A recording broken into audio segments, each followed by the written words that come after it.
Егер сіз осы видеоны көріп отырсаңыз, сізге Атлант және Тынық мұхиттары бір-бірімен шектессе де, неге ешқашан араласпайтынын білу қызық болар.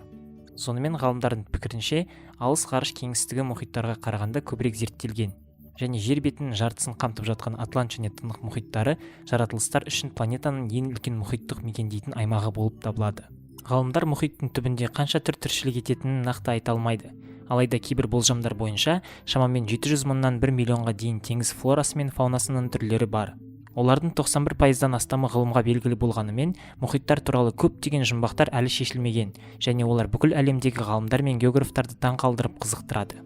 Алайда бұл салада сарапшы емес адамдар үшін біз жиі қоятын бір сұрақ бар. Атлант және Тынық мұхиттары қай жерде шектеседі және неге олар ешқашан бір-бірімен араласпайды? Және оларды қалай ажыратуға болады? Егер сіз өзіңізден үнемі Атлант және Тынық мұхиттары қайда кездесетінін сұрасаңыз, онда сіз бұл сұраққа жауап іздеуді доғарсаңыз болады.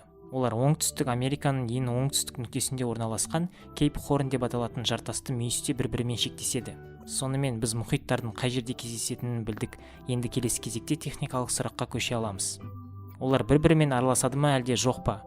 Бұл біртүрлі сұрақ сияқты көрінуі мүмкін, өйткені ол екеуі де су болғандықтан бір-бірімен араласуы керек. Дегенмен мұхит суларындағы әртүрлі тығыздық пен олардың ағымына байланысты мұны бірден айта алмаймыз. Мұхит сулары бір-бірінен бір қалыпты және біркелкі бөлінбейді. Атлант мұхиты Тыныққа қарағанда тұздырақ болғандықтан, оның тығыздығы да жоғары болып келеді.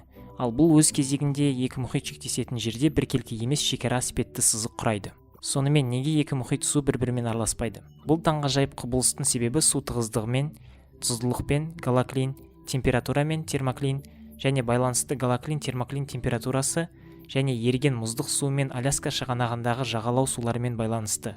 Енді осы факторларға жеке-жеке тоқталып кетсек. Тығыздық. Шамасы сізде мұхиттардың екеуі де су болса, неге олардың тығыздығы әртүрлі деген заңды сұрақ туындаған болар. Олардың тығыздығындағы айырмашылық судағы тұздылықтың әртүрлі концентрациясына және температура деңгейіне байланысты. Тығыздық массаның көлемге қатынасына тең, яғни тығыздық массаға тура пропорционал. Сондықтан суға көбірек тұз қосқан кезде су массасының жоғарылауына байланысты бұл судың тығыздығы да артады. Сонымен бұған көз жеткізу үшін тәжірибе жүргізейік. Ол үшін бірдей көлемдегі, бірақ тұздылығы әртүрлі екі су үлгісін алайық және оларға жұмыртқа салайық. Байқағаныңызда еріген тұзы көп су үлгісінде жұмыртқа келесі үлгіге қарағанда бетінде қалқып тұрады. Өйткені тұздың жоғары концентрациясы бар су тығызырақ болады. Бұл құбылыс Атлант және Тынық мұхиттарының неге ешқашан араласпайтынын түсіндіруге көмектеседі. Галоклин. Галоклин бір мұхиттағы немесе теңіздегі су келесі суға қарағанда кемінде 5 есе тұзды болған кезде пайда болады. Үй жағдайында да галоклин жасауға болады. Ол үшін сіз теңіз суын немесе боялған тұзды суды ыдысқа құйып, содан кейін үстіне аздап таза су қосу керек. Сіз не байқадыңыз? Мұндағы көлденең тұзды теңіз суы және тік хейлоктың мұхит сызықтары. Бұл неліктен дәл осылай болады?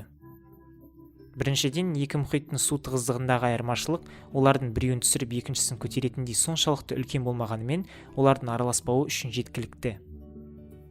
Термоклин. Әдетте су қызған кезде ол кеңейеді, осылайша оның көлемі ұлғаяды. Өйткені тығыздық көлемге кері пропорционал. Үлкен көлем тығыздықтың төмендеуіне әкеледі. Нәтижесінде Атлант және Тынық мұхиттарындағы су бір-бірімен ешқашан араласпайды. Ағымдар. Сонымен қатар олардың ағымдарының айқын дисперсиясы екі мұхит суының бір-бірімен араласуын одан әрі қиындатады. Бұл суреттен сіз екі мұхиттың негізгі ағымдарын көре аласыз. Олардың түс айырмашылықтарына назар аударыңыз. Аспан көк түс таяз тропикалық Атлант қайранына тән. Ал Тынық мұхитының терең теңіз ағымы қанық көк болып көрінеді және олар ешқашан араласпайды. Сонымен бүгінгі шығарылым өз мәресіне жетті. Егер бұл видеодан жаңа нәрсе білсеңіз, лайк басу мен каналға тіркелуді ұмытпаңыз. IQ-дің жаңа бөлімдерінде көріскенше.